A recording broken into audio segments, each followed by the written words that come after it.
E aí, pessoal, agora vamos resolver questões dessa parte geral, certo? Então, vamos começar aqui com uma questão que deu o que falar. Essa questão aqui bem polêmica, né? Então, vamos começar com ela aqui, ó. Comecinho dos 77 anos de idade, vinha sofrendo os efeitos do mal de Alzheimer, que, embora não atingissem sua saúde física, perturbavam sua memória. Durante uma distração de seu enfermeiro, conseguiu evadir-se da casa em que residia. A respeito dos esforços de seus familiares, ele nunca foi encontrado e já se passaram 9 anos do seu desaparecimento. Agora, seus parentes lidam com as dificuldades relativas à administração e disposição de seu patrimônio. Letra A. Voltando aqui, só uma coisinha. Essa questão, ela diz respeito da ausência, tá? Eu comentei lá nas aulas de parte geral, de teoria, que a ausência cai muito. Cai mesmo. Tanto que caiu, né? Então, vamos só relembrar aqui o que é a ausência. Olha aqui, o que traz pra gente? O artigo 38, que é exatamente a resposta dessa questão. Pode-se requerer a sucessão definitiva. Também, provando-se que o ausente, o senhorzinho lá de 77 anos que tinha Alzheimer, conta com 80 anos de idade e que de 5 datam as últimas notícias dele. Volta na questão. Exatamente isso. Ele tinha 77 anos de idade e já tem 9 anos de seu desaparecimento. Nunca foi encontrado. 9 anos é mais de 5. Se é mais de 5, tá aqui, ó, mais de 5, de 5 anos as últimas notícias dele. Dessa forma, eu já posso requerer a sucessão definitiva. E é exatamente o que diz o gabarito, que é a letra C. Eles devem requerer a sucessão definitiva do ausente, pois ele já teria mais de 80 anos de idade. Quantos anos ele tem, gente? 77. 77 foi quando ele sumiu. E já se passou, ó, 9 anos de seu desaparecimento. E as últimas notícias dele datam de mais de 5 anos. Tá certo? É por isso que a resposta não é a letra B, mas sim a letra C. Tá bom? Então, quando eu falo que o que cair de ausência vai cair a letra fria da lei, eu não tô brincando. É exatamente isso. Olha aqui, ó. Eles devem requerer a sucessão definitiva do ausente, pois ele já teria mais de 80 anos de idade e as últimas notícias dele datam de mais de 5 anos. O que diz o 38? Requerer a sucessão definitiva, provando que o ausente conta com 80 anos de idade e que de 5 datam as últimas notícias dele. Tá certo? Coloquei aqui os outros artigos, o artigo 7º e o 22, somente para vocês darem uma lida depois, porque são artigos que tratam da ausência. Tá? Então, não deixem de ler os artigos que tratam sobre a ausência, porque a ausência caiu. Arnaldo foi procurado por sua irmã Zulmira, que lhe ofereceu 1 milhão para adquirir o apartamento que ele possui na orla da praia. Receoso, no entanto, que João, o locatário que atualmente ocupa o imóvel e por quem Arnaldo nutre profunda antipatia, viesse a cobrir a oferta, exercendo seu direito de preferência, propôs a Zulmira que constasse da escritura o valor de 2 milhões, ainda que a totalidade do preço não fosse totalmente paga. Arnaldo foi procurado por sua irmã Zulmira, que lhe ofereceu 1 milhão para adquirir o apartamento que ele possui na orla da praia. O apartamento vale 1 milhão. Receoso, no entanto, que João é o locatário. E Arnaldo não gosta do João. E aí falou assim, olha, Zulmira, coloca que o apartamento vale 2 milhões e não 1 milhão. Que aí, se coloca que ele vale 2 milhões, o João, que eu não gosto, não consegue comprar. E aí ele não vai conseguir exercer o direito de preferência. O que eu tô fazendo aqui, gente? O que é isso daqui? Eu não tô simulando um negócio? Claro que eu tô simulando. E a simulação, a gente bem viu, a simulação ela é nula. A simulação ela é nula, tá? Vamos continuar aqui. Qual que é o gabarito? C. é nulo em virtude de simulação, o que pode ser suscitado por qualquer interessado. 167, o negócio é nulo, o negócio jurídico simulado, mas subsistirá o que se dissimulou se válido na constância e na forma. Olha só, é nulo em virtude da simulação. A Zulmira falou, tô vendendo, vale 1 milhão. O Arnaldo falou, tudo bem, coloca lá que é 2 milhões. Vamos simular que o apartamento vale 2 milhões, tá certo? Então isso daqui é uma simulação, não é uma questão de validade no sentido das invalidades, tá? Então, é uma simulação. Aqui fala de anulável, também não é erro, não é ineficaz. Também não tem nada a ver com fraude contra credores. Também tem nada a ver com isso daqui. Não. É uma simulação, tá certo? Então, ele é nulo, ok? Ele é nulo. A cidade de Asa Branca foi atingida por uma tempestade de grandes proporções. As ruas ficaram alagadas e a população sofreu com a inundação de suas casas e seus locais de trabalho. Antônio, que tinha uma pequena barcaça, aproveitou a ocasião para realizar o transporte dos moradores pelo triplo do preço que normalmente seria cobrado, tendo em vista a premente necessidade dos moradores de recorrer a esse tipo de transporte. Neste caso, a relação ao citado negócio jurídico ocorreu. Olha só. Cidadezinha atingida por uma tempestade de grandes proporções. As ruas ficaram alagadas e a população sofreu com inundação de suas casas e seus locais de trabalho. Antônio, que tinha um barquinho, aproveitou a ocasião para realizar os transportes pelo triplo do preço. Ele cobrou 3 vezes o preço que normalmente seria cobrado, tendo em vista a premente necessidade dos moradores de recorrer a esse tipo de transporte. Neste caso, ocorreu o quê? Lesão. Dolo não foi, porque ele não induziu ninguém. Erro também não foi. Por quê? Porque o erro parte da pessoa. E também o estado de perigo também não foi, porque ninguém estava ali num estado de perigo para fazer aqui essa questão. Então, foi uma lesão. Olha aqui o que diz. Configura-se estado de perigo quando alguém premido na necessidade de salvar-se ou a pessoa de sua família de grave dano conhecido pela outra parte assume a obrigação excessivamente onerosa. Ocorre a lesão quando uma pessoa sob premente necessidade ou por inexperiência se obriga a prestação manifestamente desproporcional. Olha aqui a diferença. Premido na necessidade de salvar-se ou pessoa de sua família. Aqui é estado de perigo. E aqui é lesão. De grave dano conhecido por outra parte, assume obrigação excessivamente onerosa. Ocorre a lesão quando uma pessoa sob premente necessidade, aqui é necessidade de salvar-se. Aqui está dizendo que não tem uma necessidade de salvar ninguém. É só uma questão, falar, vou tentar ganhar em cima dos outros, vou cobrar o triplo desse valor. Entendeu? Por isso que é lesão e não estado de perigo, tá? Por isso que é lesão e não estado de perigo. Essa é a diferença. Sob premente necessidade, diferente do estado de perigo. Premido na necessidade de salvar-se ou a pessoa de sua família de grave dano conhecido pela outra parte. Ok? Eduardo comprometeu-se a transferir para Daniela um imóvel que possui no litoral, mas uma cláusula especial no contrato previa que a transferência somente ocorreria caso a cidade em que o imóvel se localiza viesse a sediar, nos próximos 10 anos, um campeonato mundial de surf. Depois de realizado o negócio, todavia, o advento de nova legislação ambiental impôs regras impeditivas para a realização do campeonato naquele local.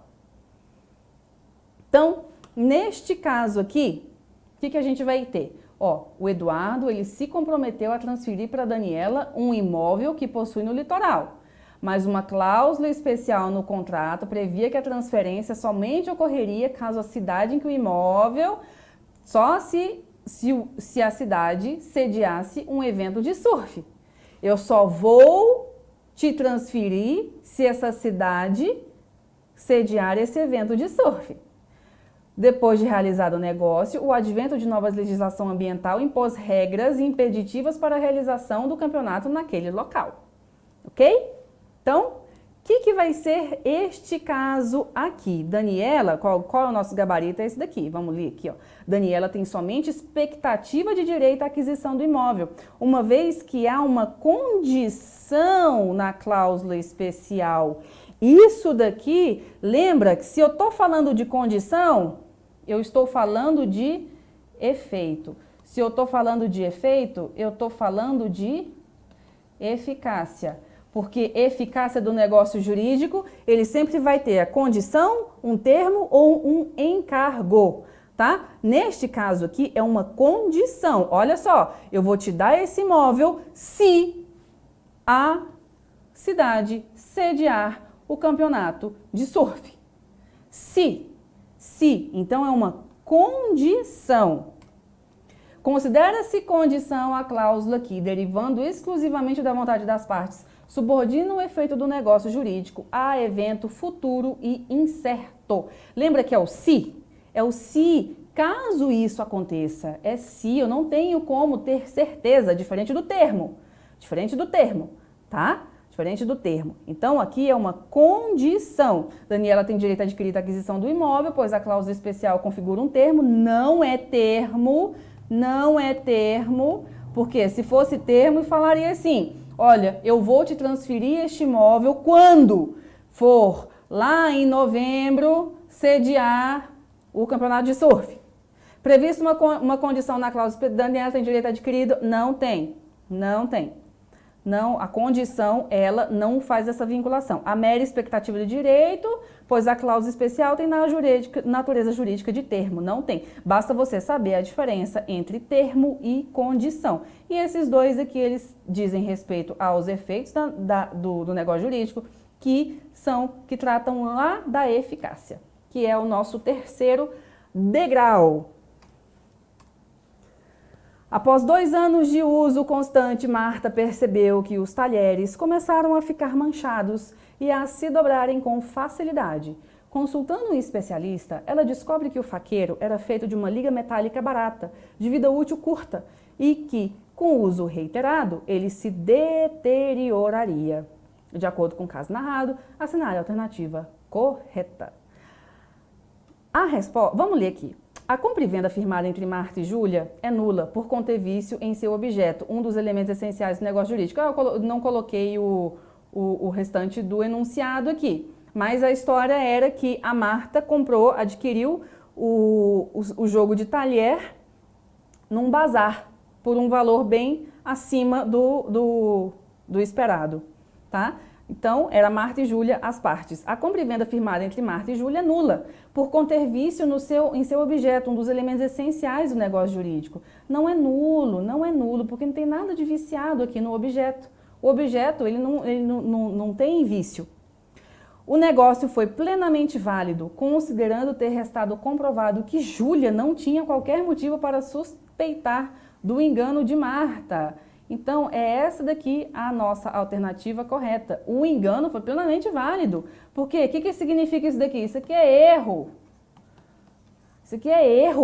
Erro. Quem errou? A Marta errou. A Marta, porque ela acreditou, tá? O prazo decadencial a ser observado para que Marta pretenda judicialmente o desfazimento do negócio a ser contado, não. De acordo com a disciplina do Código Civil, Júlia poderá evitar que o negócio seja desfeito se oferecer um abatimento do preço. Não tem nada a ver, isso daqui tem com o Código de Defesa do Consumidor, que não se aplica aqui, que isso aqui é uma relação civil. Então, são anuláveis os negócios jurídicos quando as declarações de vontade emanarem erro substancial, que poderia ser percebido por pessoa de diligência normal, em face das circunstâncias do negócio. Erro substancial, que poderiam ser percebidos por pessoa de diligência normal. É de 4 anos o prazo de decadência para pleitear-se a anulação do negócio jurídico contado no de erro, dolo, fraude contra credores, estado de perigo, do dia em que se realizou o negócio jurídico, tá? Então, eu tenho 4 anos aqui do meu prazo decadencial, certo? Ricardo realizou diversas obras no imóvel que Cláudia lhe emprestou. reparou um vazamento existente na cozinha, levantou uma divisória na área de serviço para formar um novo cômodo destinado a servir de despensa, ampliou o número de tomadas disponíveis e trocou o portão manual da garagem por um eletrônico. Quando Cláudio perdeu o imóvel de volta, Ricardo exigiu o ressarcimento por todas as benfeitorias realizadas. Volta aqui. O que ele fez? Reparou um vazamento existente na cozinha, levantou uma divisória na área de serviço para formar um novo cômodo, destinado a servir de despensa, ampliou o número de tomadas, trocou o portão manual da garagem por um eletrônico. Quando Cláudio perdeu o imóvel de volta, Ricardo exigiu o ressarcimento por todas as benfeitorias realizadas, embora sequer a tenha consultado previamente sobre as obras. Somente pode considerar benfeitoria necessária a justificar o direito ao ressarcimento o reparo do vazamento na cozinha. Por quê? Porque somente são benfeitorias necessárias aquelas para fins de manutenção e preservação do lugar. O possuidor de boa-fé, 1219, essa aqui trata sobre a posse. O possuidor de boa-fé tem direito à indenização das benfeitorias necessárias e úteis, bem como quanto às voluptuárias, se não lhe forem pagas, e a levantá-las quando puder, sem detrimento da coisa, e poderá exercer o direito de retenção pelo valor das benfeitorias necessárias e úteis. Ok? Ok. Mas não é o caso, até porque ele nem avisou para ela. As benfeitorias podem ser voluptuárias, úteis ou necessárias. São voluptuárias de mero deleite ou recreio que não aumentam o uso habitual do bem, ainda que tornem mais agradável, seja de elevado valor. São úteis a que aumentam ou facilitam o uso do bem e necessárias, por fim, conservar ou evitar que se deteriore. Neste caso aqui, divisória na cozinha, para ampliar, para formar dispensa, isso aqui é útil. Isso aqui é uma benfeitoria útil. Isso daqui pode ser também considerado uma útil, coloca assim, duas úteis, né? Ou a depender uma voluptuária, mas enfim. Agora, necessária é só isso daqui, rapaz. Só o reparo no vazamento da cozinha, porque eu preciso manter, volta aqui, necessárias por fim conservar ou evitar que aquele bem vai se deteriorar, tá? Então, é necessária. Pedro, em dezembro de 2011, aos 16 anos, se formou no ensino médio. Em agosto de 2012, ainda com 16 anos, começou o estágio voluntário em uma companhia local. Em janeiro de 2013, já com 17, foi morar com sua namorada. Em julho de 2013, ainda com 17, após ter sido aprovado e nomeado em concurso público, Pedro entrou em exercício no respectivo emprego público, tendo por base o disposto no Código Civil, assinar a opção que indica a data em que cessou a incapacidade de Pedro. É bem aqui, ó. Bem aqui. Com 17 anos, após ter sido aprovado e nomeado em um concurso público, Pedro entrou em exercício no respectivo emprego público. Exatamente o nosso gabarito, julho de 2013. A resposta está lá no artigo 5º. A menoridade cessa aos 18 anos quando a pessoa fica habilitada à prática dos atos da vida civil. Cessará para os menores a incapacidade pelo exercício de emprego público efetivo. Volta na questão. Com 17 anos, após ter sido aprovado e nomeado em concurso público. Julho de 2013. Certo? Facinha essa. Tranquilinha. Cristiano, piloto comercial, está casado com Rebeca. Em um dia de forte neblina, ele não consegue controlar o avião que pilotava e a aeronave com 200 pessoas a bordo. Desaparece dos radares da torre de controle pouco antes do tempo previsto para sua aterrissagem. Depois de vários dias de busca, apenas 10 passageiros foram resgatados, todos em estado crítico. Findas as buscas, como Cristiano não estava no rol de sobreviventes, seu corpo não for encontrado, Rebeca decide procurar um advogado para saber como deverá proceder a partir de agora. Com base no relato apresentado, a esposa deverá ingressar com uma demanda judicial pedindo a decretação de ausência de Cristiano, a fim de que o juiz, em um momento posterior, possa declarar sua morte presumida. Não. A esposa... Calma. Vamos ler aqui. A esposa não poderá requerer a declaração de morte presumida de Cristiano, uma vez que apenas o Ministério Público já está bem errada essa. Não. Bem errada. Essa aqui, não. Já descarta. Declaração da morte presumível poderá ser requerida independentemente de prévia de decretação de ausência, uma vez que esgotadas as buscas e averiguações por parte das autoridades competentes. É exatamente o gabarito, mas continua. A sentença que declarar a morte presumida de Cristiano não deverá fixar a data provável de seu falecimento, contando-se como data da morte a data da publicação da sentença por meio do oficial. Também não. O que fala aqui, ó? Pode ser declarada a morte presumida sem decretação de ausência se for extremamente provável a morte de quem estava em perigo de vida. A pessoa que sofre um acidente de avião, não é provável que ela estava em perigo de vida? Claro que sim. Extremamente provável a morte de quem estava em perigo de vida. Então, eu não preciso decretar a ausência. Eu não preciso declarar a ausência. Eu já posso declarar a morte presumida. A declaração da morte presumida, nesses casos, somente poderá ser requerida depois de esgotadas as buscas e averiguações, devendo a sentença fixar a data provável do falecimento. Então, aqui eu não preciso de uma demanda judicial e etc e tal, não preciso para decretar. Então, isso aqui, ó, findas as buscas, não estava no rol de sobrevivente, encaixa exatamente no artigo 7º, que a gente acabou de ler ali do Código Civil. Volta aqui nele. A declaração de morte presumida somente poderá ser requerida depois de esgotadas as buscas e averiguações, devendo a sentença fixar a data provável do falecimento. Então, vamos encerrar esse bloco aqui de questões de parte geral.